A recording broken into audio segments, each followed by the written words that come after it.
Okay, live stream is up.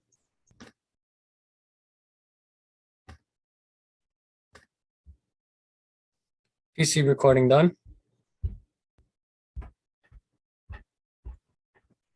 Recording underway. Backup is rolling. Thank you. Good morning, everyone.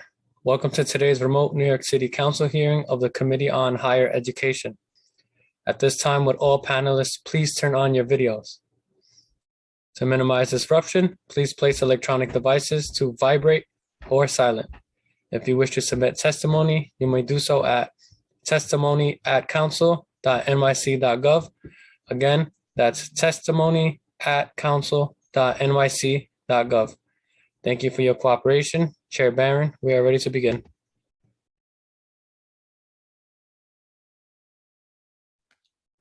Thank you. Good morning and welcome to today's virtual meeting of the Committee of Higher Education on the Cuny School of Medicine and Implicit Bias in Healthcare. I'm Councilmember Inez Barron, Chair of the Committee on Higher Education and a proud Cuny alumna. The committee last conducted hearing on the Cuny School of Medicine, or CSOM, in June of 2017, almost a year after it was founded as part of the Sophie Davis School of Biomedical Education. We all have biases that affect the way we live and work in society. While some are blatant, like pay disparities, others are more subtle, and social science data show people are much more likely to encounter implicit biases rather than overt biases. Implicit biases are often unintentional and can affect unconscious belief and can reflect unconscious beliefs about characteristics of women and people of color. Yet research shows that it can be even worse than other kinds. In healthcare, there is a well-documented racial bias in pain assessment and treatment recommendations based on false beliefs about biological differences between Black and white people. A 2016 study published in the Proceedings of the National Academy of Sciences found that half of trainees surveyed held one or more of the following false beliefs. Black people's nerve endings are less sensitive than white people's. Black people's blood coagulates more quickly than whites. Black people's skin is thicker than white people's. And they're talking about that literally, not figuratively. These false beliefs about Black people's experiences of pain have led to treatment disparities. In the same study, for example, trainees who believed that Black people are not as sensitive to pain as white people were less likely to treat Black people's pains appropriately. A 2012 meta-analysis of 20 years of studies covering many sources of pain in numerous settings found that Black patients were 22% less likely than white patients to receive any pain medication. Last year, lying in a hospital bed and hooked up to oxygen tubes, Dr. Susan Moore, a 52-year-old Black woman who was being treated for COVID, recorded herself sharing an all too common experience among Black people in the United States. She complained that the white doctor at the hospital in suburban Indianapolis, where she was being treated, had downplayed her complaints of pain. He told her that he felt uncomfortable giving her more narcotics and suggested she would be discharged. Being a doctor, in her recording, Dr. Moore showed a command of complicated medical terminology and an intricate knowledge of the treatment protocols as she detailed the ways in which she had advocated for herself with the medical staff. She maintained that if she were white, she would not have gone through that. After her recording circulated among social media, she received care that, quote, adequately treated, end quote, her pain. She was eventually sent home. And 2 weeks after posting the video, Dr. Moore died of complications of COVID. Despite being a medical professional, an expert in pain management needs, Dr. Moore still suffered from the racial biases that negatively impacted her care. Only after the hospital was shamed online did the doctors listen to her. Similarly, in 2018, Serena Williams, a Black top-ranked professional tennis player, best in the world, almost died due to complications shortly after giving birth. Feeling short of breath and due to her history of pulmonary embolisms, Williams quickly alerted a nurse about her symptoms and said she needed a CT scan with contrast and IV heparin, a blood thinner, right away. The nurse assured Williams pain medication was making her confused. After continuing to insist, a doctor performed an ultrasound of her legs, which revealed nothing. Finally, she was sent for a CT, and several small blood clots were found in her lungs. Once again, despite being a world-class athlete, meaning that she was more attuned to her body and her body's needs than the average person, being Black impacted her health care. While Serena Williams survived, she is one of high-profile cases among many Black women who have suffered through or died due to similar circumstances. In fact, in New York City, Black women are 8 to 12 times more likely than white women to die of complications due to birth. If professionals and experts like Dr. Susan Moore and Serena Williams struggle to advocate for their own healthcare needs, where does that leave people of color who don't have medical degrees or world-class athletic ratings? In an effort to address the discrimination that people of color regularly face in assessing patient-centered and appropriate healthcare, CSOM intentionally recruits and educates a diverse pool of students to a 7 years Bsmd and physician assistant programs. The school works to expand access to medical education to individuals from underserved communities of limited financial resources and of ethnic, racial, ethnic backgrounds historically underrepresented in the medical profession, and commit to increasing primary care practitioners in historically underserved communities. While the city was a coronavirus epicenter, neighborhoods with majority Black and Latinx residents, as well as low-income residents, suffered the highest death rates. This is personal, and it devastated my own Brooklyn district, which includes one of the zip codes with the highest death rate in the city. So I see CSOM as an incredible opportunity to create a model of best practices that can be replicated across the country to better serve all people. At today's hearing, I'm interested in further examining CSOM's work in recruiting, retaining, and graduating diverse practitioners. I'm also interested in the different ways in which CSOM addresses implicit bias with regard to the climate in its curriculum and via faculty/staff/student development. I'm looking forward to hearing testimony about CSOM and its first class of graduates, especially since we face the threat of Omicron this winter. Now, before we begin, I would like to thank Mr. Omawale Clay, my Chief of Staff, Ms. M. Indigo Washington, my Director of Legislation and Cuny Liaison, Ms. Chloe Rivera, the committee's Senior Policy Analyst, Ms. Amy Briggs, Counsel to the committee, and Michelle Peregrine, the committee's Financial Analyst. And I want to also thank the Sergeants at Arms for all the work they do in putting this hearing together.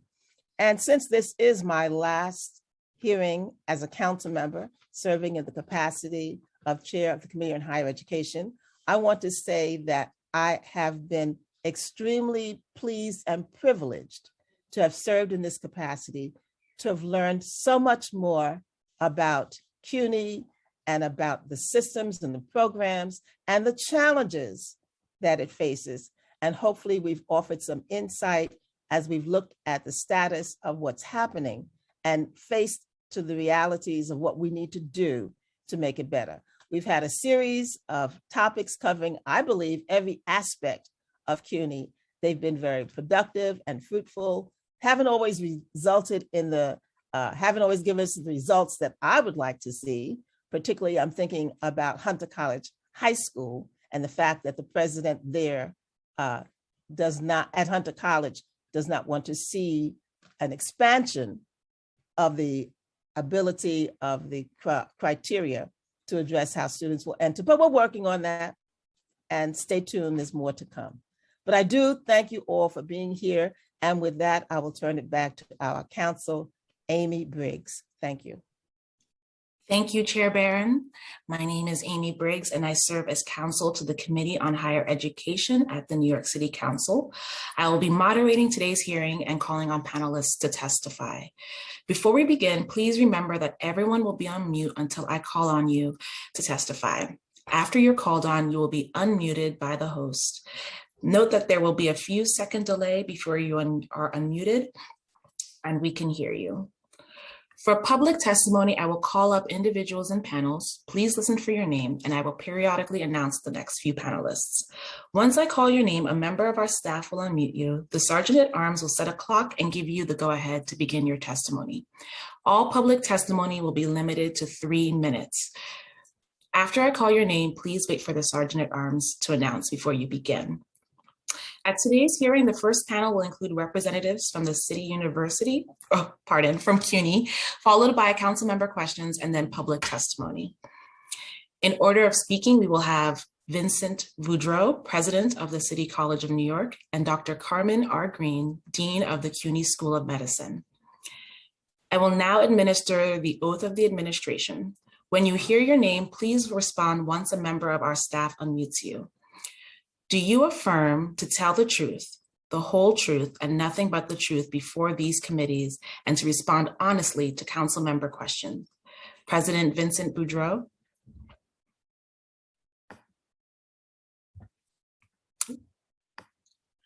I do. Thank you. And Dr. Carmen Green. I do. Thank you. Now, before we hear from President Boudreau, I would like to acknowledge Councilmember Mizell for attending. Thank you very much.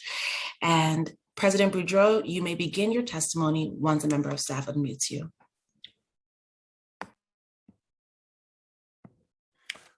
Thank you. Chair Barron, members of the committee, I'm pleased to be here. I'm pleased for the opportunity to present the work of the Cuny School of Medicine to the committee. We call it Csom on campus, so that's how I'll be referring to it. I'm especially happy to say that you'll soon hear from the new dean of our school, Dr. Carmen Green. The Csom has for some time worked under the leadership of an interim dean, and before that was led by a dean who also served the college as provost, thus dividing his attention and his energy.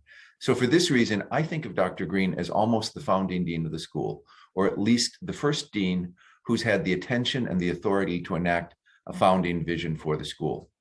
She will shortly describe the mission and accomplishments of the school, and we are proud of them. I'd like to leave you with 2 concerns.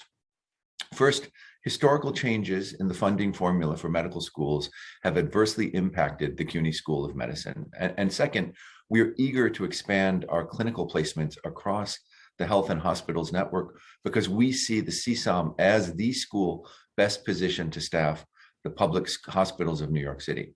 So if this testimony is also an opportunity to ask for some assistance from the council, these are 2 areas where we could use some help. So it is now my great pleasure to get out of the way and yield to Dr. Carmen Green, who is a nationally renowned specialist in pain and disparities in pain across different communities. So addressing specifically, Chair Barron, some of the concerns you raised in your introduction.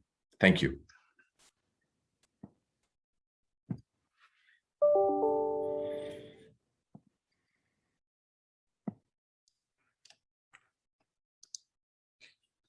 Thank you, Dr. Green. You may begin. Good morning, Chair Barron and committee. I am Dr. Carmen Renee Green, and 2 months ago, I became the Dean of the Cuny School of Medicine. located in Harlem, where I also live. We thank you for your ongoing support. I came from the University of Michigan, where I was a full professor with tenure in 2 schools and 3 departments. I'm honored to be the dean, and thank you for the opportunity to provide this update. As the Chief Administrative and Academic Officer for the school, I am responsible for leading the clinical, education, research, and social mission.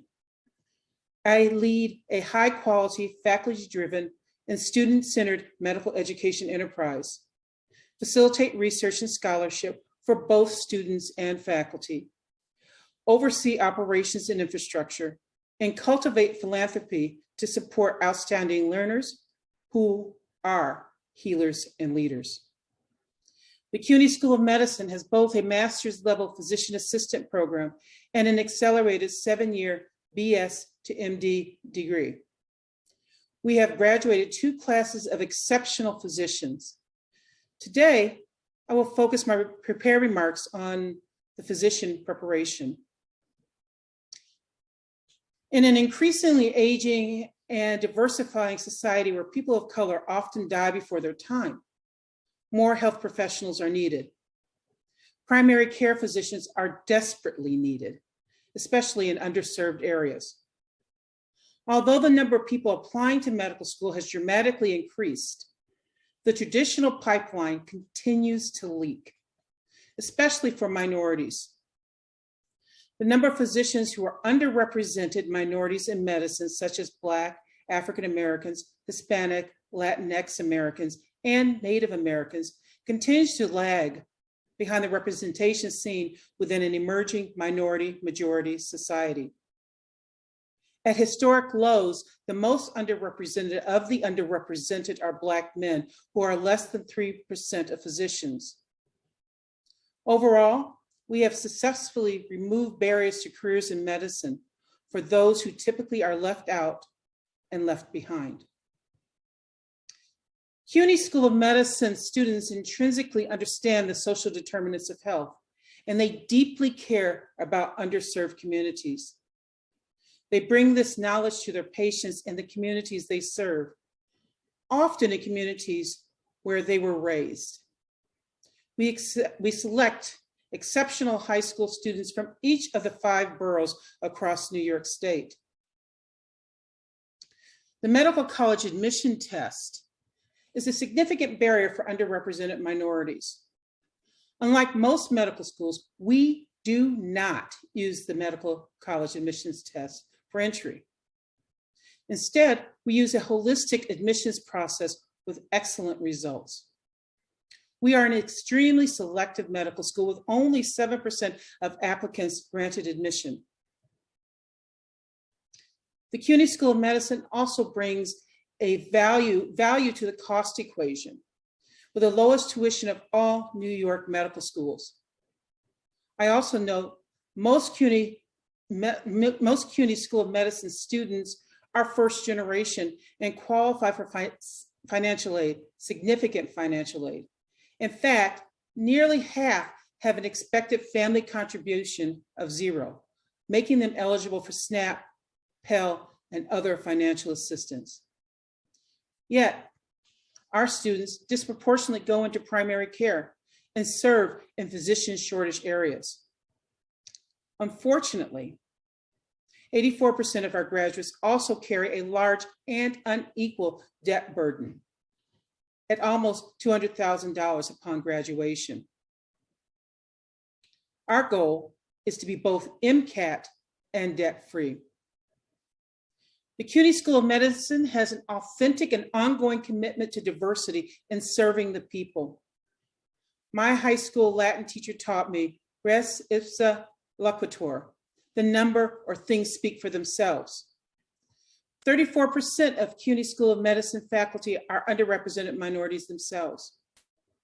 Our numbers are significantly higher than all Cuny professional schools, all New York medical schools, and the national average for medical schools. The majority, or 57% of Cuny medical students, are underrepresented in medicine. We are number 5 in the country in graduating Black physicians, just behind the 4 historically Black colleges and universities, which also have much larger entering classes. We are also a national leader in graduating Hispanic and Latinx physicians. Our Black Male Initiative is unparalleled, yielding more Black men in medicine than our counterparts. Over 7 years, we create doctors. And the Cuny School of Medicine pass rate on the licensure exam is similar and slightly better than the national average. Our attrition rate is also similar to national norms. We are developing other initiatives to further reduce these numbers. Overall, we have changed the landscape. We've enhanced the primary care workforce and successfully fixed the leaky pipeline. We have created a national model, which we're very proud of, with very few leaks. We are also proud to be the only public medical school in Manhattan. Hence, we are New York City's medical school. Yet, the Cuny School of Medicine exists within an extremely competitive academic marketplace. We educate students with significant financial needs on an ultra-lean, tuition-dependent operating budget. Access to clinical sites continues to be challenging and will determine our ability to grow. While many schools pay for clerkships, we do not. We are thankful for like-minded hospital partners who embrace our mission, value our students' community roots, and understand our students willingly stay and serve in New York. Nonetheless, we could use more partners. I firmly believe this is the most important medical school in New York, and it is a national treasure. However, both our philanthropic support and physical footprint are constrained. We lack scholarships for students and funds to recruit additional faculty who are master teachers, distinguished scholars, and master clinicians. Our research footprint is small and additional investment is needed. The plan is to change this paradigm. We will continue to identify mission-congruent partners who want to invest in a public medical education and research enterprise that is relevant to and benefits New York and its diverse communities. Now, a few brief comments on implicit bias. I have published on the topic and how it impacts learners and patients. Specifically, it contributes to clinician variability in decision-making, leading to health and healthcare disparities, and worse outcomes for minority, vulnerable, and marginalized population. Beginning in the freshman year, all Cuny School of Medicine students receive an annual lecture on implicit bias and narrative medicine.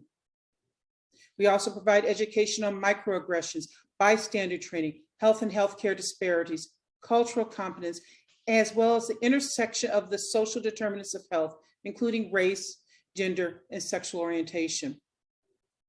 We also provide information on these topics to faculty and staff, including a lecture on implicit bias every year prior to the admissions committee beginning its work. Recently, we performed a full curricular review to insert content regarding power, privilege, inequality, and social justice to enhance our students' learning. In sum, we have a wonderful, triumphant story to tell about Cuny School of Medicine and about our amazing students and alumni. It is an honor to appear before this committee and to tell our story. And I'm happy to address your questions. Thank you. Thank you for your testimony. We will now turn to Chair Barron for questions. Thank you, Dr. Welcome to New York City. Thank you. And we're so pleased that you're joining the Cuny University, the Cuny world, the Cuny lifestyle. We wish you well in your position. And for this being your first, we're going to have you baptized by fire. We don't believe in easing in, we jump right in. So it's generally the way that we work. So just know that how we do it. Thank you. Terrific. Thank you. first we have some just general data questions. And what do you know, can you share with us what is the student teacher ratio for the Bsmd portion of the program? And how will the student teacher ratio be impacted for the class of 2028, which had 15 more students than was originally anticipated? Great, thank you for the question. Yeah, we had a robust class and we're excited about this class. They're amazing. Our current student ratio is 13:1. In the past, we have had numbers that have approached 90 of entering class. It stretches the system, but it didn't break the system then. I don't see it breaking the system now. Clearly, there are always going to be need for investments, but we're comfortable with where we are, and we can continue to provide, a top flight education for our students. Do you anticipate that there'll be a need to hire additional staff based on the fact that there are 15 more students? Well, since we've had this before, well, let me be clear, Chair. We have been functioning on an ultra lean faculty ratio, and we get the job done. We probably will continue to need to make investments. This is a new medical school, as you know, and we thank you again for your support. And so we'll need to make some investments, but we're comfortable with the fact that we can teach the students who have come into our class. Now, I will mention to you that some schools oversubscribe. They purposely oversubscribe. And what they'll do is offer students a gap year to go get a master's in public health. They pay them for that experience. We don't have the ability to do that. We take in what we can handle. Certainly, we would like to grow, but we can take care of the students, and I am committed to doing that. Thank you. How many faculty members and staff are employed by CSOM, and what is the total disaggregated by part and full-time? We have approximately 50 faculty, 75 staff, and that's 50 full-time faculty. We have some adjuncts as well. I'd have to look at our numbers here. Let's see here, page 56. But we have full-time faculty of 50, which is enough to do the work. We do employ, when we need to have additional resources, we do employ adjunct faculty. We're also recruiting some, and I know that President Boudreaux is also excited about some of the people that we're hiring to sort of enhance the work that we're doing. We do not want our students to be impacted any type of negative way. So we're adding to the curriculum that will force us, the community at large, to really think about healthcare quality, particularly as it relates to racial and ethnic minorities. What is the annual cost of attending a CSOM Bsmd program? And do you have it proportional to the MD program compared to the BS program? Oh, great question. So it costs about $6,700, almost $7,000 for the BS component, which is a bargain, as you would know. But if you don't have, if it's $7,000 or $70,000, if you don't have $7, it doesn't make a difference. So most of the students in the Bsmd program qualify for financial aid. And so they would qualify for Pell Grants, they would qualify for the New York State program. In fact, almost 50% of our students come with expected family contribution of zero.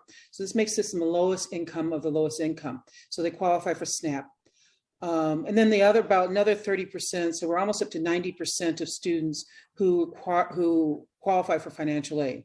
Now, that's the bachelor's component. The MD component, tuition is $41,600, which is the lowest in New York State.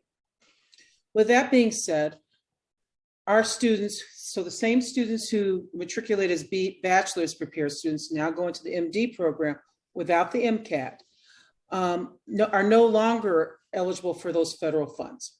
So now they transition into the loan system. And so they graduate with a disproportionate amount of debt and $178,000. So less debt in the first few years, more debt in the last few years. I'll also remind you, and you probably already know this, but even though you're covering tuition costs, there are other costs of attending, and our students are unlike some of the other students who are in private schools. You can't just pick up your phone and call mom or dad and say, put a little bit more money into my account and get it out of the ATM. So it's covering basic needs. Thank you. How did the pandemic impact Cuny School of Medicine? And how did it impact your partnership with the St. Barnabas? Yeah. So there are several components to that question. The first part is that St. Barnabas is one of our partners, and it was disproportionately impacted. As you know, New York City has been the epicenter. We did get some stimulus dollars as City College of New York, which made certain that we can make certain our students received laptops so they could study remotely.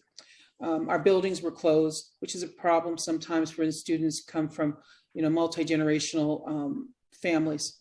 They depend on us as a place to study. And the transportation becomes problematic. They don't generally have their own vehicles. St. Barnabas, because of their, the whole conversation about PPE, and I've written about that topic as well. We were a very generous donor, took care of the PPE for our students. And so we're thankful to that particular donor. St. Barnabas didn't have extra PPA to give our students. So there came a point in time in which some of our students were removed from the courses. I think, so that's one part. We also graduated students early in order to help with this pandemic. I'd like to talk a little bit about the wellness side as well. As you know, some of our students come from areas where disparities exist and persist. Some of our students come from areas where they've also, or family members who suffer disproportionately due to the COVID. And then they would go from there, from their families who may have suffered from COVID, died from COVID, and then go into the hospitals where at St. Barnabas was, again, the epicenter. And, doing the best we could to save lives, but watching people die. So there's also been an emotional toll. How did it impact the course offerings or the delivery of those classes that students needed? Yeah, a lot of the classes went to that some of that hands-on or laboratory work that might have been required, that might have had an impact on that as well. Yeah. So we, like every medical school in the country, we pivoted. I think only the California schools didn't pivot as much because they were used to having the HIV crisis there. And they certainly didn't have the numbers until later. They learned from New York how to sort of address some of these issues. So we pivoted.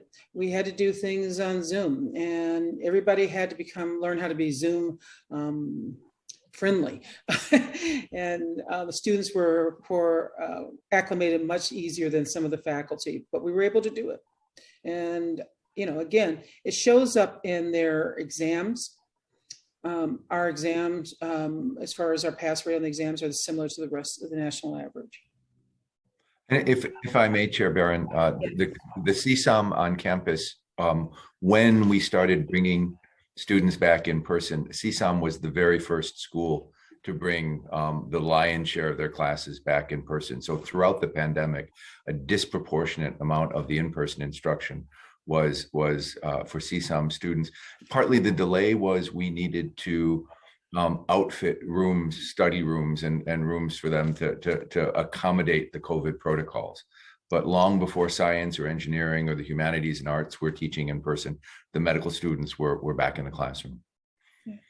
Thank you. Thank you. And I just add to that, all of our students are vaccinated. So that also made it easier for President Boudreaux to make some of those decisions. Thank you. Moving to the area of admissions. Mhm. According to City College, there were 908 applicants to the Csom 7-year Bsmd program class for 2028. How does that number of applicants compare to previous years? And how do you account for the increase in applicants? Well, thank you for the question. And I hate to point out, Chair, the number actually is, we took in we had 1399. 1399 applicants, okay. Right. And that number is increasing across the country, right? The number of people who are applying to medical school has increased. We've always had a large number of people who've applied to our students. Now, this is where, again, one of those little stress points, because I provided you an appendix that showed that we have 6 FTEs working on admissions. And then we have an admissions committee. This year, the number may go up. I mean, our number at date was 750. Gerald was telling me that. So we could approach 2,000 applicants. It's unclear right now, and we'll certainly update you. I want to make certain I answered your question. Yes, you did. And just the second part, what do you think accounts for that increase? Well, I think our admissions team, Gerald Ayers and Leonie, they have been just terrific. They have been, doing a lot of outreach. We certainly could always do more, but they're doing a lot of outreach. They've got great relationships with high school counselors. Our product. So, one of the things that when I came here is that a colleague says, that school is a national treasure. Mm-hmm. And they aren't from New York. And so people know about the Sophie Davis model. They know about the Cuny School of Medicine. So, let your work be your resume. Of those who applied, what you told us the correction is 1,399. Mm-hmm. How many received admission letters? My data says 102, but if that's not it, you can correct me. Yeah, so I don't have that number. So we interviewed 341 and we admitted 102 for a class of 90. What made you accept 15 more than what you had originally targeted? What was the thinking behind that? I think the part of it was that they were exceptional. You always send out these people and then send out letters, and I think that people recognize the value of a CUNY education. One, students come in knowing they don't have to take the MCAT, they just have to excel. And when I think people do the value equation, it makes good sense. I don't have to take the MCAT, which is actually where lots of Black and brown students struggle, right? They take the exam 4 or 5 times. So to bypass that barrier, and and again, that's where we have a story of triumph. We don't offer the MCAT, which is actually a systemic institutional barrier. And we're the only people who really do this. So we've shown that in 7 years, we can get the same results. So there's a special sauce here, and we're still trying to figure out exactly what that sauce is. But it's led to us getting more students. So we don't turn people away. We sort of budget for that. We planned on 70, we're taking in 90, and we can handle it. And if I can add as well, if you look at the number of admissions over the course of the 5 or 6 years, last year's admit letters were significantly lower than some of the admissions over the past several years. What's changing is the percentage of students who take that admission letter and choose Csom over other options that they have. So, I mean, I think one of the elements of this is that we've worked really hard to tell the story of Csom, and that's starting to resonate, with student applicants as well. I'm glad to hear you and the dean talk about the systemic barrier of a test that keeps perhaps some of your most talented from being accepted. And I hope that that will apply in the future to Hunter College High School. I think that it is abominable that in this day and age, Hunter College High School still requires one test as the major determinant for students coming in. And because of that, there has been a significant decline in the number of Black and Latinx and people of color at Hunter. And until Cuny addresses that and corrects that, we're going to continue to see that same problem increase, diminish. And you can hear my passion in this because I feel very strongly about it. So here on one hand, you have Csom, which understands it's a totality of what should be considered in selecting students. And on the other hand, a school that insists, even during this time of a pandemic, and an opportunity to say, hey, listen, we can shift gears, we can do something different, that refuse to do that. So I had to put that in. My next question, according to City College, candidates for the Bsmd program graduating class are from backgrounds underrepresented in medicine. And it's URIM, U-R-I-M, and they defined as students from Black, Latinx, and mixed race backgrounds, the highest ever for the program at 76%. So currently, 57% of Csom students are URIM, and 62% identify as female, and 38% identify as male. So how does Cuny Csom account for this increase in URIM applications? Well, I think that one is the number is over the total class, right? All classes. So that's one. Two, I think there, as I mentioned before, there's a special sauce. And I think people are now really sort of seeing us as value. And the admissions team has really done a great job in regards to it. Certainly, we would like to be out there more. I always have a bit of a growth mindset, but we also have to be thoughtful about what that looks like, because what we do is not easy. It's not easy. So if I were to tell you a story of young people who are in foster care and graduating them, that's a game changer, right? For generations. We do that. We take care of these. So people talk about resilience and grit. Our students have resilience and grit. And my grandfather always talked about, there's 300 million people in this world, and it takes only one person to make a difference. And that's what we're doing. We're trying to make that difference.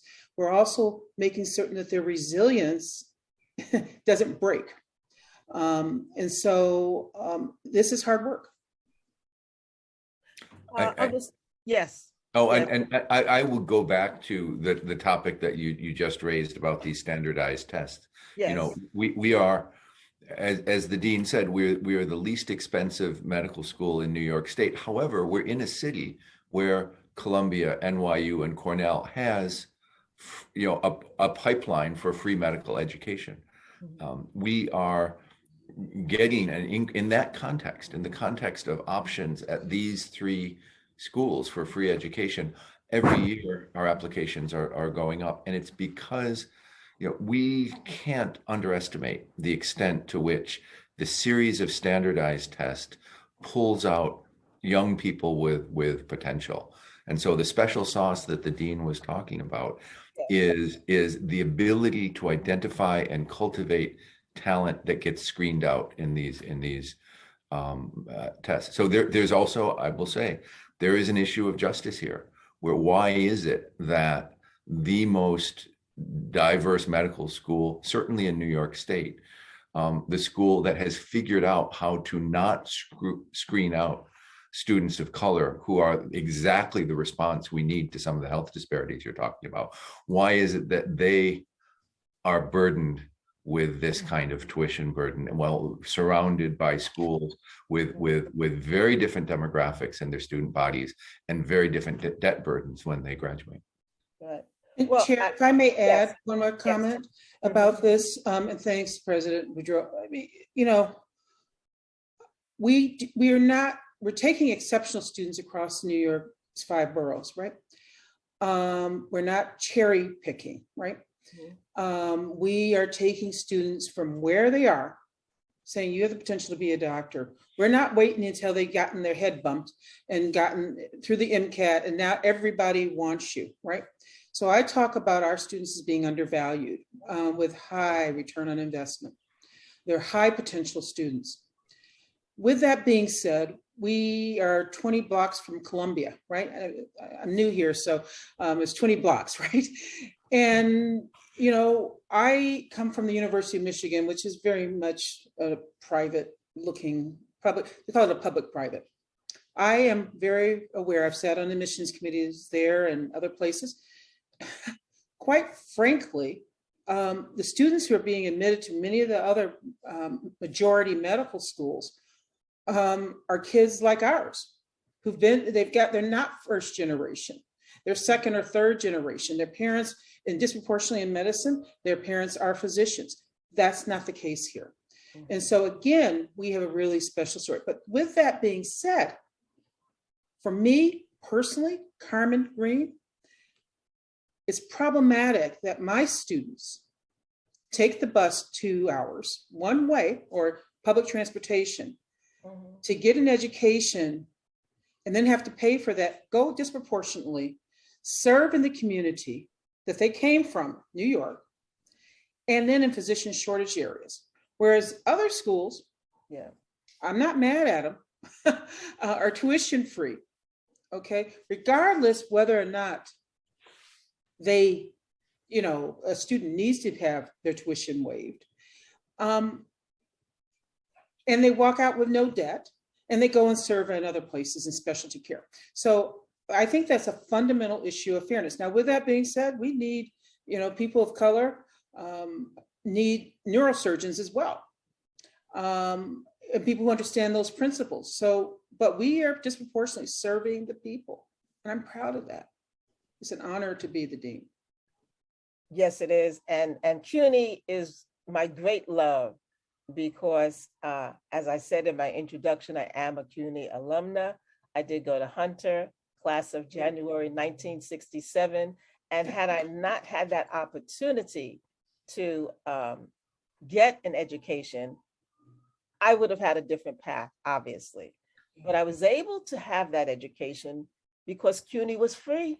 I didn't have to pay any tuition. So years back, Cuny was free if you had a B or better average, and you only had to worry about your books and transportation and food only. But that's the only responsibilities you had, the financial burdens. So Cuny is a significant part of my training and preparation to be where I am. And just for your information, prior to being a legislator, I was a teacher in the New York City Board of Education. And that's my great love. And that's my passion. And that's what I do best. I went to the post office yesterday to mail a letter. And the clerk said, "Baron, you were my daughter's teacher. We were talking about you last week." So that's the joy and the love and the reward for me of teaching. If you have someone that you've interacted with and years later, they can have some kind of acknowledgement of the positive impact that you had in their life, that's the reward. So Cuny is a great love of mine. I'm always touting it. I think that the opportunities that students can get are immeasurable in terms of what they can have to pay for in other settings. So I have a great love for Cuny. Well, I'll tell you, one of the things that our students do, I mean, you don't see this other places. We see students work when I went to medical school, most medical schools, you'll never see a medical student having a job outside of studying. And so they work really hard to get where they are. They do. And so your example. Of the students in the class of 2028, can you disaggregate the demographic makeup by gender, by residency in terms of those who came from New York City high school and have individuals self-identify? If you don't have it now. I do have it. Okay, great. Yeah, so 62% of the class are women, or identify as being female. 75% of them, almost 50%, are Black African American. 27% are Hispanic Latinx. 50, almost 60% of them are sons and daughters of immigrants, and 11% are immigrants themselves. 73%, almost 75% are from the 5 boroughs of New York City.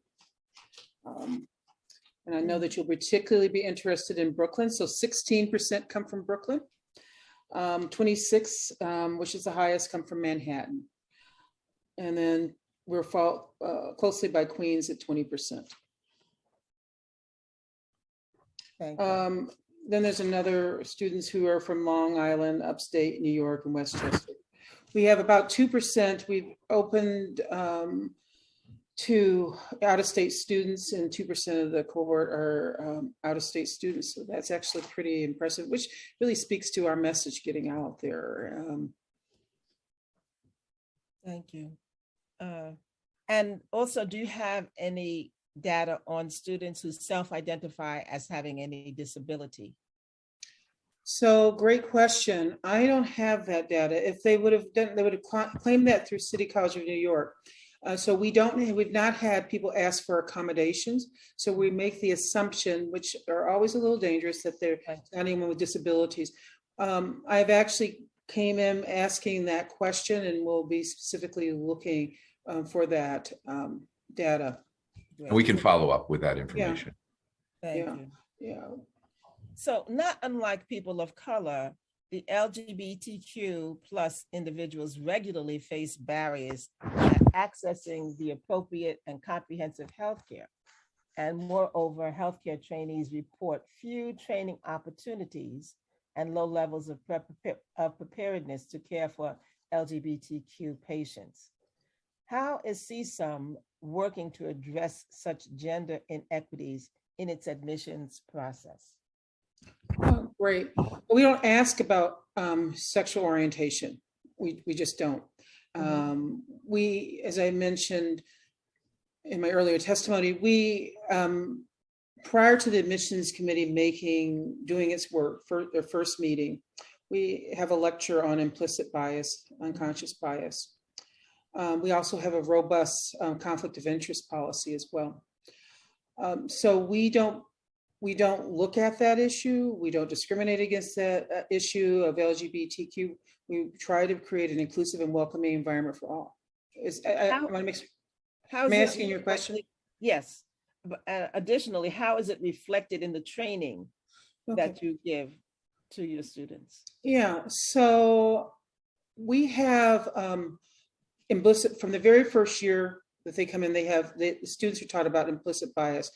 They have a robust, I think that's one of the places that we're a leader in the social determinants of health, where people work, live, play, and pray, their sex, their orientation. So all that comes out in the curriculum throughout the 7 years. And they taught about health disparities, and one of the health disparities, as you mentioned, is about people who are LGBTQ.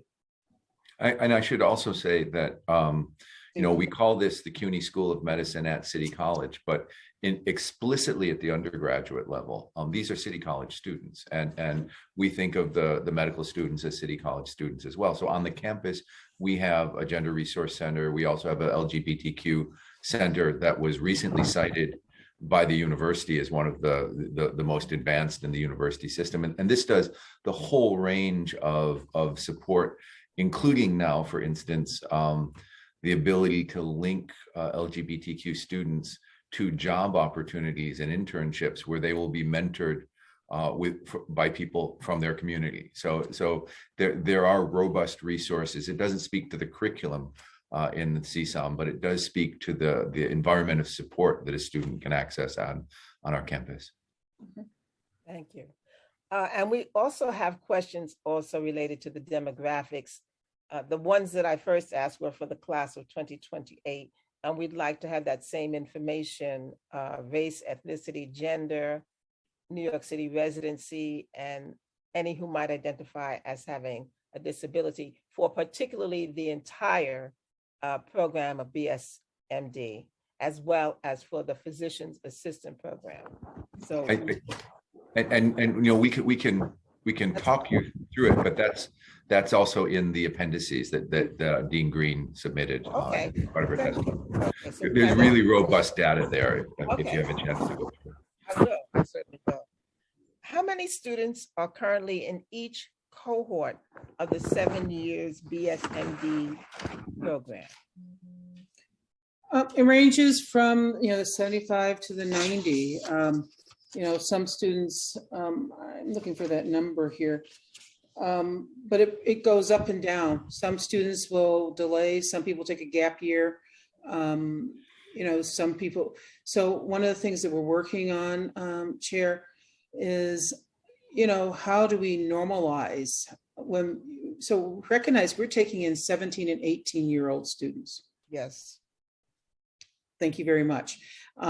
They're amazing, but they're 17 and 18 years old, and they will graduate, all things go well, by the time they're 24.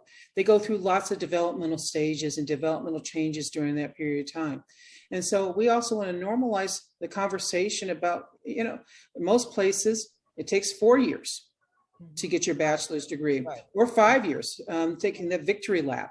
So we're thinking about, how we can normalize it such that, one, students have other opportunities to, maybe get a master's along the way, or get an MD, PhD. As you know, the number of people who have MDs and PhDs who are Black, Latinx is woefully low. We also want to think about alternatives in. So we're going to see some fluctuations up and down, depending on where students are. Some students, people think, oh, well, it's academic. Well, some people actually do leave, even though they're doing extremely well academically, because of finances. And I met someone like that recently but that student will be coming back. So the financial, family finances.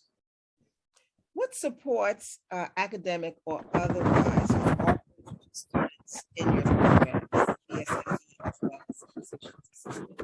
I'm sorry, I didn't hear the last part of your question, Chair. Yes, what supports other, besides academic, well, both academic and otherwise, are offered to students in your programs, the Bsmd program, as well as the physician assistant program? Well, great. So one of the things that I'm really very proud of is our pre-matriculation program, which is, an opportunity for students to come, get oriented, learn some things prior to actually beginning their bachelor's program. I am excited about potentially adding some more things to that program. And so that, I've only been here 2 months, but that's one of the things I would like to add to. It's been very successful, extremely successful. And I think it could be a national model. With that being said, I'd like to actually make that to a point where it really gets to be mandatory. Why? Because I think we live better in community. I think it'll give students an opportunity to be exposed to research. It also gives them an opportunity to be exposed to wellness, meaning, our advisors can know a student better. And when they get to have challenges like a parent dies or something, that we know how to better help them. So that's one of our big programs. And, really exposing them to research. We think we can actually change the pipeline as it relates to the biomedical PhD, master's prepared person. Wellness, we really focus. I have a firm, I've published on this topic as of last year, as it relates to wellness, as it relates to particularly Black and Brown students. And so that's an area that one of my top priorities, or I would say my top priority, is to make certain that my students are well and healthy and ready for duty. And then secondly, our faculty and staff. We have a learning resource center that's robust. All it takes is sometimes for the dean to say, I want you to not wait. If you don't pass this exam, or you think you're go to the Learning Resource Center. So I said that, and now we've had a run on the Learning Resource Center, and we may have to make some changes there in regards to bringing in some additional people, just because I said it's okay to ask for help. So those are some of the things that we're doing there. Thank you. Can you describe the process? I'm sure you can. Please describe for us the process by which students transfer from the BS portion of the program to the MD portion? And are they automatically accepted? Is there a rate of acceptance that's less than 100%? What accounts for that? Yeah. So once you're accepted into the BS program, you're automatically accepted into the MD program, presuming that you've met the academic and the professionalism criteria. So there's not an exam. There's no MCAT. So some schools that have accelerated programs students still have to take an MCAT. They have to sit there and take it. Not that they have to pass it, they have to take it. We don't require that. So our students actually start being introduced. They start going out into the clinics in the third year of the undergraduate experience. They get a little white coat and start working in federally qualified health centers. So some parts of our work is really seamless. And what is the grade GPA, or what is the standard that you require or expect a student to have gained before going into the MD? We expect them to pass. Okay, the so classes. it's pass-fail. Yeah, well, for the undergraduate component, there may be some grades associated. We expect people to pass, so I'll just reiterate, this is a professional school. Mhm. And we're allowing people to go out and graduate who will be touching people, prescribing medications. So we expect people to pass and to have the knowledge, based upon our curriculum, and then as they go through the national licensure exams. And just to clarify, there are two national licensure exams that they take, a step 1 and a step 2. These are national exams, and like any other medical student in the country, our students pass the first one before they can go into clinic, and they pass the second one before they can, I don't know, is it to graduate, Carmen, or? Well, no, it's not to graduate. So lots of schools do this a little bit differently, but they have to pass what we call the USMLE prior to going to the clinical years. And then they take another exam to make certain that they are proficient in the clinical expert. So that now that those exams have now gone to pass fail. Prior to that, our numbers, as far as pass fail, our numbers are the same as the national average. Right. In fact, even a little better. Right. And our attrition rate, Right. which I think you're probably, is essentially the same as the national average. And do you do a survey, or do you have data on why it is that a student may not continue and go into the MD portion? Yeah, so I'm actually looking at trying to enhance some of our data collection. I mean, we can do a better job in that area. I mean, we've got some basic data, I changed my mind. I don't like this. Sometimes it could be financial. We're going to do, I would like for us to have a better knowledge base as it relates to who transitions in or out. And I think that, and let's also be clear, this is an accelerated bachelor's program where our students aren't, so there's also just the stress. So again, not every person is ready for an accelerated 7-year program. And they may not find it. Sometimes mom, dad said, you should be a doctor. Granddad says you should be a doctor, but you find out, I don't really want to be a doctor. So those things come into play. Thank you. Moving to the area of post-graduation. Mm-hmm. At the last hearing the committee had on Csom, which was in 2017, Cuny had recently announced a campaign to raise $20 million in interest-free loans for the inaugural Bsmd class. What is the status of this campaign? Great question. I saw that. That was under a dean who is no longer here. And so we have not met that goal. There will be new goals. Is it something that you're aiming to do? Is it still something that's live? Well, I'm putting together a complete strategic plan. and vision as to what's needed for this school, right? As it relates to diversity. And so we will be able to sort of say, these are the goals for raising dollars to help support, our healers and leaders. So unfortunately, those goals were not met. And I think that's in part because, you had a dean who was here for a very short period. I don't know how long he was here, but he was here. And then you had an interim dean, and now you've got me. And so we're going to be setting some goals. My goal is to, under promise and over deliver, because our students, our goals should be as high as the aspirations of our students. And let me also say, and this is something that the dean and I have had extensive conversations about. The medical school from the beginning had its own fundraising capacity, but in my conversations with the old dean, I was insistent in saying, this is not an operation that's worthy of the medical school. Yeah. And I believe there are a few things where we have underperformed, where we have punched below our potential than philanthropic fundraising for Csom and for all the schools in Cuny. I mean, so Dr. Green has already, in her first 2 months, with my full support, made some personnel changes on the development side. But she is really, there's no other way to say this. This school was founded with not a dollar in the tank philanthropically. So they were from the beginning going from a standing start and haven't gotten off the line.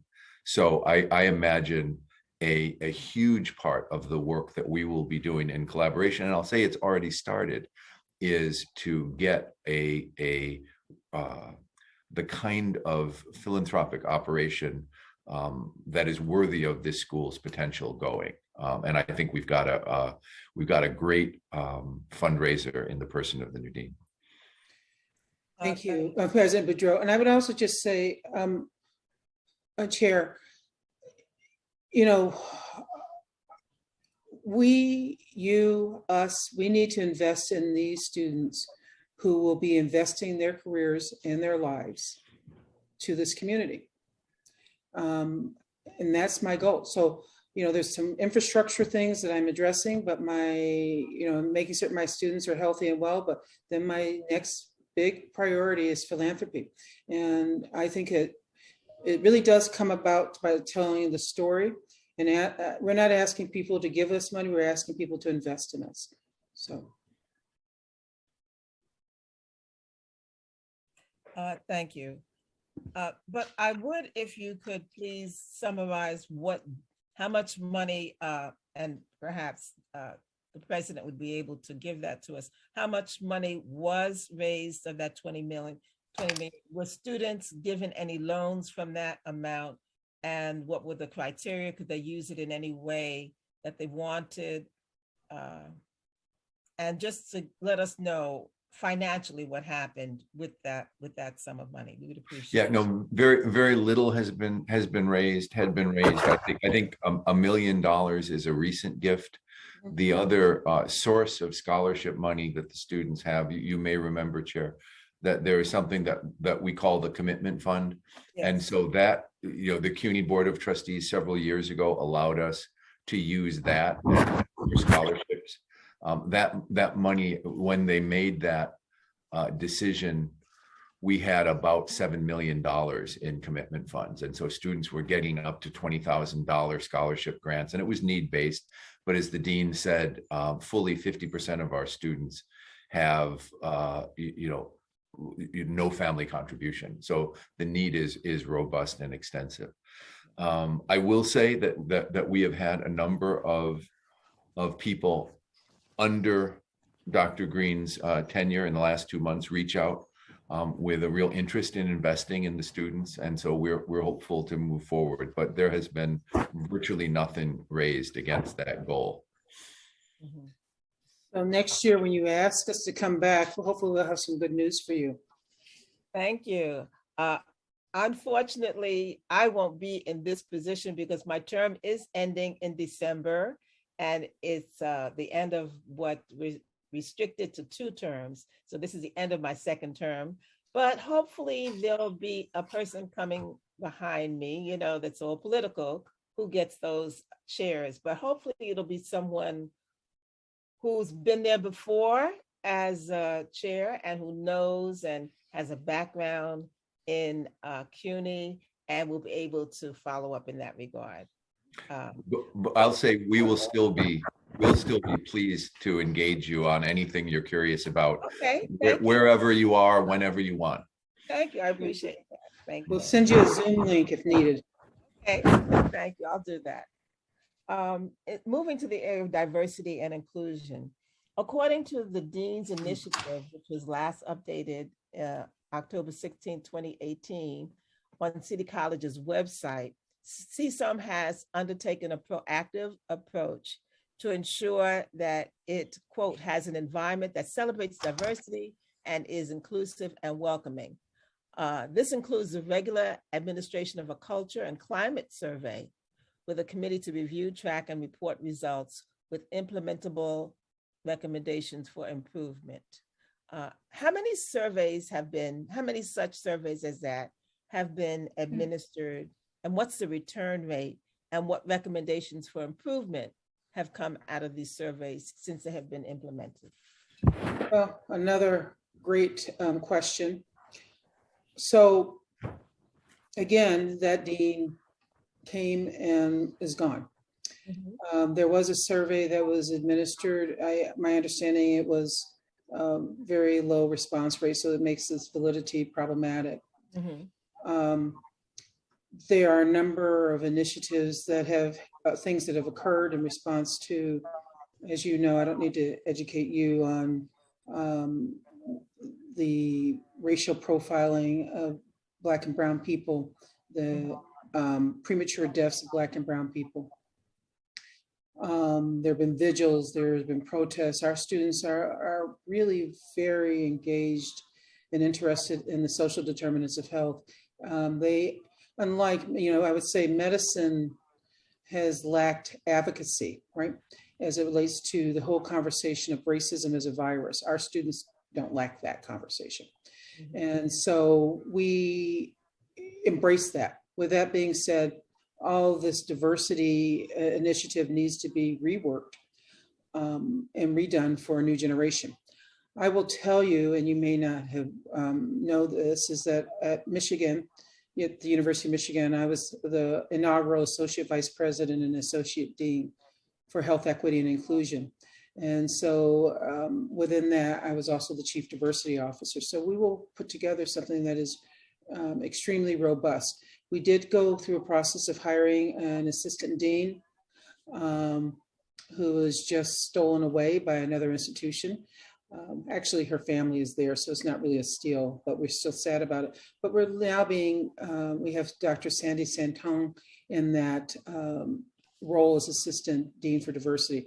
And I really feel that as the dean of this medical school, and as any dean of a medical school, we should be the person who's the chief diversity and inclusion officer, and making certain that our climate is welcoming and inclusive. So we've got work to do, just like every medical school.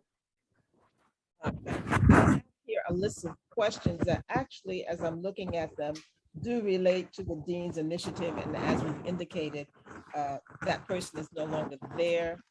So I will pass these questions and just ask you generally.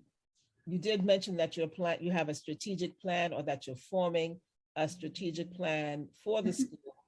And so we would just ask at what stage you are. Is it completed, or can we have can we expect it? And of course, I know it will be an ongoing process, but just in terms of what your intentions or your expectations or plans are in that regard.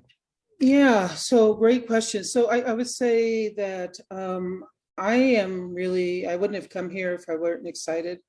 I really do believe that this is the most important medical school. The story hasn't been told, and it is a national treasure. There are schools that are considered to be much more prestigious, have more NIH dollars. more federal funding, but there's no school that is more important. And I would say that's more relevant. And most schools, medical schools, focus on, you know, how many NIH dollars can I get? Not really thinking about it, their communities. In fact, no medical school has improved disparities in their communities. In fact, we aren't even ranked by that. By US News and World Report. They just started thinking about incorporating the conversation as it relates to diversity. If they were to do that, we'd probably be in the top 5 in the country in regards to diversity. So those are things that are key components of how I move forward. I have given you in your appendices some key talking points that I have used to start thinking about what the visioning. Those come from when I was interviewing, a little bit refined. Once I've been here, recognize I've only been here 2 months, but I've been doing a lot of thinking. It's always a little dangerous to put some things out when you haven't at least been here. But I have started working on a vision statement and a strategic planning process. The key thing is to get to the point where it's actually the holiday season where I can have a little bit of uninterrupted time. You know, I thought we were going to be able to get this done in Thanksgiving. And then, you know what? Chair Barron called me. I don't know if you know her, said, we would like for you to come and spend a little quality time with the New York City Council, and we welcome that. So it's going to take a little bit, but we, you know, those slides that I've given you really do tell you, it's page 67, I think, which it really, and I can walk you through that if you would like, you know, really tell you kind of how I'm thinking about this. You know, how are we the national exemplar? Where can we be the national exemplar? I'm focusing on a relevant type of leadership, not what everybody else talks about, but how can we be the difference maker, and how can we be, and I think we can do that as it relates to, 1, creating a culture of wellness, 2, by diversifying the pipeline, investing in our human capital, 3, really thinking about, are you with me? Yes, I am. I'm listening to you. I don't have it in front of me. Okay. That's So, yeah, so how can we reduce disparities in our time? So I talk about our mission, and again, this has not been, you know, really to unlock and cultivate the full potential within our excellent, diverse, and inclusive community of healers and leaders. We refer to ourselves as the Cuny School of Medicine, home of the healers and leaders. No one else thinks that way. And we leverage the transformative power of compassion and empathy to improve the human condition. And we do this through our educational, research, scholarship initiatives. And that will have a lasting impact on the community and a cadre of physicians who are also healers and leaders. And then I talk a little bit about, you know, my first priority is increase our impact and footprint. And so our branding, you know, Chair Barron, you know, when I first came to this community, I asked people about the Cuny School of Medicine. People didn't know it existed. Mm-hmm. It's time that changes, and it will change. Trust me on that. How can we be a leader in the educational and research arenas? And so we'll be putting some infrastructure and starting to think strategically about where we will make, we've got, you know, people say we're resource poor. I would say we're resource constrained. We don't have a lot of excess, but we can make a difference in the NIH, and we've been charging people with, you know, our associate dean for research to come up with that. We're going to be recruiting a couple of faculty who can actually help with that to help generate additional NIH dollars or other federal dollars, but also foundation dollars, and also to help develop junior faculty and student research. So we're excited about that. But again, we need to have people who are willing to invest in us. And then, you know, investing in human capital. You know, I talk about this, you know, we're thinking about how do we create an environment where everyone can be successful. And I talked about research. Now, the other thing is the whole, so most people talk about a tripartite mission. I talk about the quadripartite mission, the clinical, the education, the research, and the social mission. What good is research if it sits on the shelf? How do we disseminate research into policy that makes people healthier? So part of that is the social mission. And so those are the things I'm thinking about in the strategic plan. Then it comes down to a conversation about what the infrastructure needs are and how do we make the operations efficient and effective? I think if we become wealthy, ultra wealthy, we lose sight of the goal, right? But we do need to have investments. We need to have clinical, how do we grow those clinical spaces for clerkships? Many schools in this city pay for clerkships, and then the Caribbean schools come in and pay for clerkships. We can't afford to do that. We just can't without passing that on to students who already have an unequal burden. So, we're looking for like-minded partners who embrace the fact that we are here to serve the people, that we as healers and leaders are here to serve.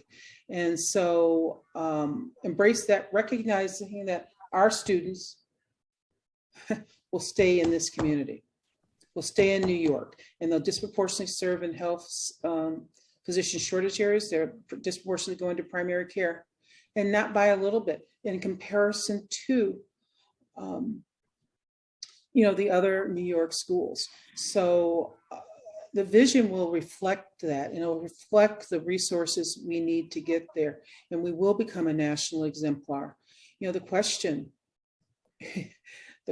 is not if, it's just a matter of when, okay? And with the right resources, it becomes much sooner. And, I told you, I mentioned to you, I have a growth mindset. I think we can be bigger and bolder, and we can be known for what we do. And to the extent that we do that, we lift all boats.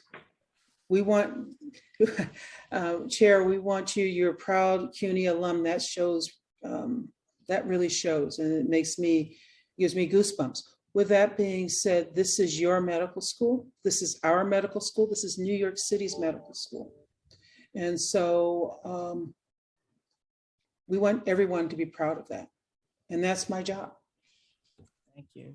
I do want to announce that Councilmember Rodriguez, and we're glad he is a member of the committee, and we're glad that he had joined us. You've been here for 2 hours. Ooh. And time flies. And I just have one additional question, and it relates particularly, I think, to the area of finance. I believe, President Boudreaux, you talked about some financial burdens or hurdles when you made your remarks. And we're hearing now about the resources, the constrained resources. So my last question relates to finance. And what is the relationship between Cuny School of Medicine, which I heard the president said has its own funding, its own financial plan? Mm-hmm. So what is that relationship, and who has authority over them?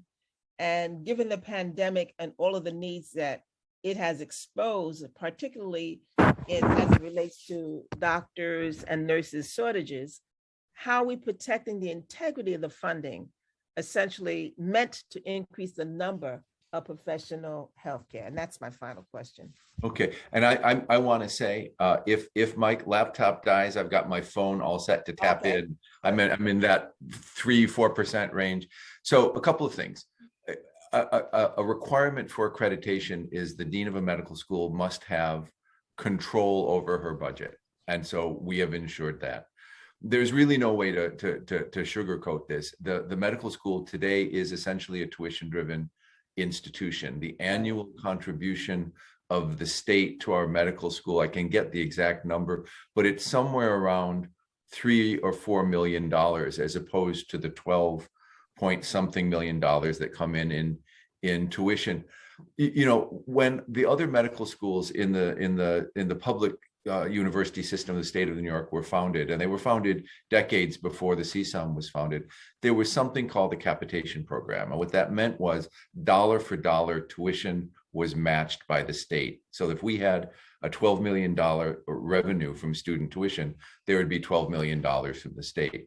That program ended before it ended actually in the 1990s. And so there was, and none of us were involved in the plans to establish the medical school, but there was some hope that the program would be referenced in the state funding formula for the medical school, and it just never was.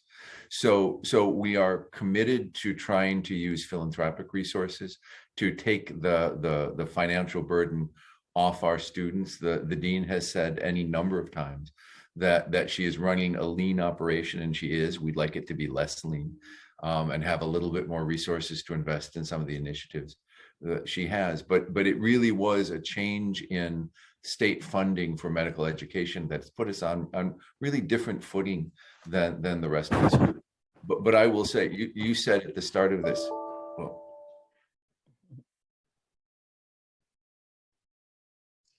So I'll just piggyback a little bit while he's flipping over. You know, this is fundamentally an equity issue. Yes. And a significant equity issue. First of all, our medical school, because we're so heavily tuition dependent, could actually be cited by the accrediting body because of our tuition dependence. Two, we could also potentially be cited because of the amount of debt our students go out, leave with. So that all those things have to change. And I've talked to you already, not at you, with you about the whole conversation of this is an unequal burden. Mm-hmm. It's not a fairly distributed dollars. It's not fairly, our students are walking out with this debt while others aren't. Mm-hmm. And so our revenue, the accrediting body says we have to have a certain amount of dollars in reserves. And so we can't utilize some of those dollars that we could potentially use, that we would use for infrastructure. Now, I also will take us back to the conversation where we began, and this medical school, I would say, was started. I've never seen this before. They usually are started on like a $50 million, $100 million endowment. Maybe there's $5 million endowment, maybe. So it was an experiment at some level. And I use the analogy of, there was a baby that was left on somebody's and in front of a church. And lo and behold, the baby survived. I would like for the baby to be able to thrive. And so it means to me that this school was supposed to survive, but now it's time for it to thrive. And I think our students, our faculty and staff deserve that. And, we're really, as I said, all these factors, and I don't know what promises were made or not made. And I've actually tried to look at the data to see how much each of the state schools received. I'm not comparing us to Einstein or NYU or Columbia or Weill. How much they receive per head, and in comparison to the need for our students. So I've been told that this may be an upstate downstate issue. I'm not certain what that means, but I think I know what it means. So you'd have to, and I'm certain you're quite capable of educating me on that, but I can tell you that no other medical school, and I would say in this state, and probably nationwide, is as lean, as ultra lean, running a budget off of this size of endowment, which doesn't exist. The commitment funds that you referred to, those go away in 2032. No one will be contributing dollars to that. And so, the finances, I wouldn't call us dire. We have enough money to pay the bills. But as far as to grow, to give our students what they deserve, not just what they need, what they deserve, the opportunities to go to the National Institutes of Health, to do a global medical education track, to pursue master's degree.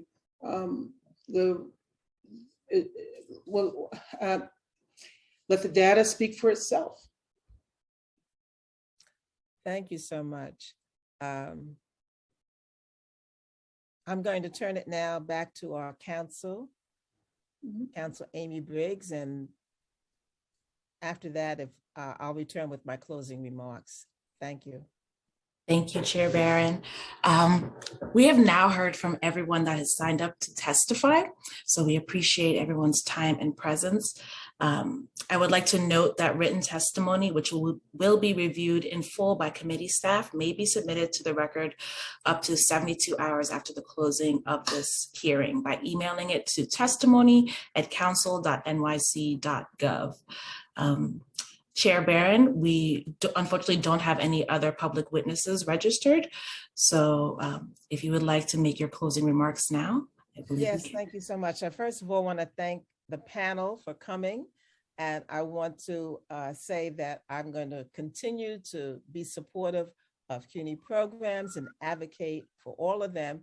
And now that we've had this hearing, certainly Csom is going to be at the top of the list.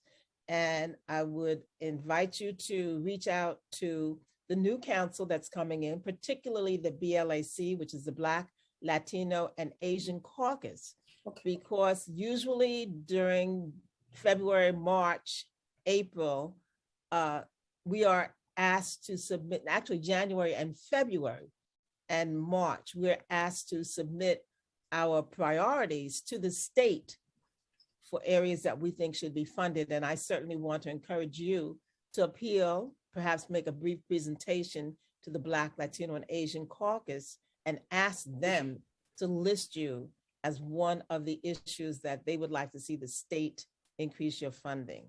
And apply also generally to the full council body, because it's important, I think, that we get the funding that we need, as you say, to grow. And that's what's important. And I agree with you. The branding is something that we want to make sure that people know about, and will certainly further increase our opportunities to pull those students who may not know that right here in New York City, we've got an excellent medical school. I do want to thank you and President Boudreaux for coming and spending this time with us and educating us and telling us about your ideas and your potential for the school. And I want to encourage you to continue. I get a sense of energy that this is really something you're excited about and committed to, and I support that wholeheartedly. Thank you. And finally, this is my last hearing. During the time that I've been here, we have had 10 hearings a month. We meet every month, except for July and August. So for each year it's been 10. And I've been here for 8 years, so it's about 80 different hearings that we've had. And the topics have been wonderful and learned a lot. And I just have to give a special shout out to my team. I have to commend my team, the council, the policy analyst, the finance person. All of them do all of the leg work, the grunt work, the behind the scenes work, and just give it to me on a platter. So I just have to use that as a basis moving forward. So I want to commend all of them publicly and tell them how much I appreciate all that you've done. Also adding, of course, Indigo Washington, my CUNY liaison, and my chief of staff. Thank you so much. It's been a pleasure. It's been an honor. And I'm glad that this was the last one because it's inspirational. It's inspirational. So thank you all. And with that, I declare that this meeting is adjourned, and I've got my shekere, so I'm going to close it with my gavel. Thank you so much. Thank you. Thank you, Chair. Thank you.